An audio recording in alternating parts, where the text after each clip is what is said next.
Gold and John Court go up to the outside gate. Now, we're just about ready to go. The first from Churchill Downs.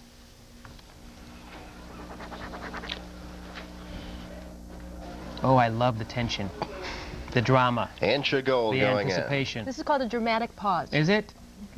Give me a chance to get on the edge of my seat.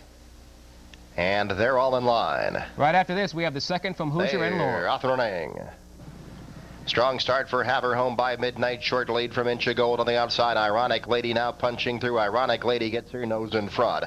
Calling Party moving up a closer fourth at the rail. And behind that comes Turbo's Kate May, then Dear Andrea. Gap of a couple back to Lazy Moon. Second last.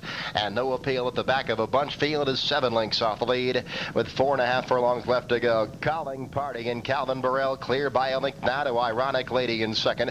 Haver Home by Midnight ranges up 3 deep from third. Turbo's Kate May is fourth by a half now with Inch of Gold on the outside. Then it's Dear Andrea between fillies, a gap of 3 farther back to No Appeal, second last, and Lazy Moon at the back of the pack. Around the turn they go, 3 across the track now. Calling Party just ahead in front of Ironic Lady, and Haver Home by Midnight right there, but fanned out 3 wide. A gap of 5 back to Inch of Gold, trying to stoke up a rally from fourth place. Dear Andrea gets set down for the drive, and Turbo's Kate May down to the final furlong. Calling Party neck in front now of Haver Home by Midnight. Ironic Lady fully extended between the top pair third. Down to the final furlong. Calling Party and Calvin Burrell inching away the final stages. Calling Party goes on to win the opener. Calling Party winning it by nearly 2. Ironic Lady second. Haver Home by Midnight third. Well, didn't think she was the out-and-out class, but proved it coming down the stretch. When you get the leading rider out there, Calvin Burrell aboard, good things always happen for you. Yeah, sometimes the fans are right in this case. She deserved to be the favorite. Was very much in control throughout this entire race there on the inside. You can see Calvin Burrell in the yellow silks. On the outside, the 3, Ironic Lady, going to make a little bid there. And she's kind of been sitting in the catbird seat waiting to pounce all the way around the racetrack. But when her jockey, Luis Espinoza, pushes the button, he just doesn't have quite enough horse left to respond to Calling Party. Drop in class makes a big difference for the winner. 1-3-5 here on official order, and Calvin Burrell notches another one. What a surprise. No doubt. He is on a roll. We'll have the prices coming up from the first at Churchill Downs in a few moments. In the meantime, the second from Laurel Park is coming at you right now. We're about a minute to post. You see them beginning the loading process. And that second race from Hoosier did run while we were at Churchill, so we're going to show that one to you on tape as soon as we get done with Laurel's second race. But at Laurel, I like the 6. At least I get 5-2 at this point on Josh the Menage with Omar Klinger. I think at least the horse will be on the lead for a little bit. Exactly. That's always a good place to be, I've heard. The second, I like the 2. Tanya's Harding here in the second from Laurel.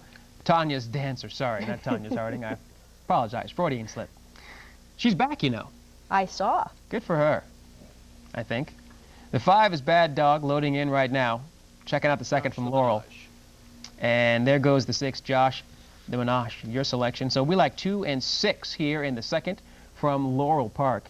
And speaking of Tanya Harding, she's still got the nice the claw haircut. I call it the claw because you tease the bangs. They're off. Bad Dog, Josh the Menage. Wish showing speed on the inside. Arcola Village settles in fourth, and Tanya's Dancer trailing the field is 10 Bird. Heading up the backstretch past the 5 Ace. Bad Dog on the lead, pushed along by Josh Menage under a heavy ride on the outside. Gap of 2.5. Wishes in third, and Arcola Village in between horses. 10 Bird up on the outside there, 3 deep past the half-mile pole. Length and a half, and Tanya's Dancer is last of all. Into the turn they go, and it's Bad Dog leading the way, 1 length from Josh Menage second. Arcola Village is in third. 10 Bird on the move in fourth. Wissy's Wish is next, and trailing the field is Tanya's Dancer, 7 or 8 lengths off the lead. 5/16 to go, and it's Bad Dog, 3 on top. Arcola Village trying to close the gap. Josh Menage weary in third. 10 Bird racing in fourth, length and a half. Wissy's Wish, and trailing the field Tanya's Dancer. Coming toward the top of the stretch now. Bad Dog by 4.5. Arcola Village driving second, and Josh Menage is racing in third. 10 Bird on the outside. Wissy's Wish and Tanya's Dancer tried to close from between horses, but way back toward the 16th pole, and it's Bad Dog. Bad Dog past the 16th pole, and Bad Dog's going to go all the way to win it by 5 lengths from Arcola Village, and Josh the Menage tighter for fourth. Wissy's Wish there with Tanya's Dancer.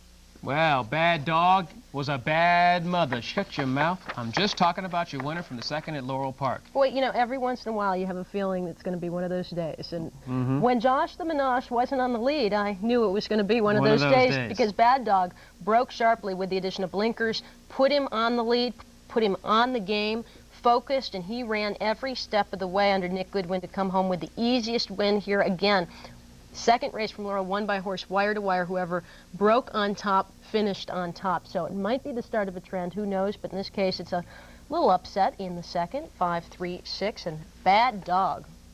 Coming up big, the second from Laurel. Also coming up right now, we have the second from Hoosier Park.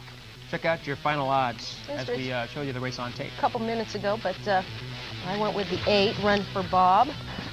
There's some old class horses in this field, though, Ken. I love races like this, even though it's for horses who've not won 2 since May, 3,500, basically horses who are a little off form this year.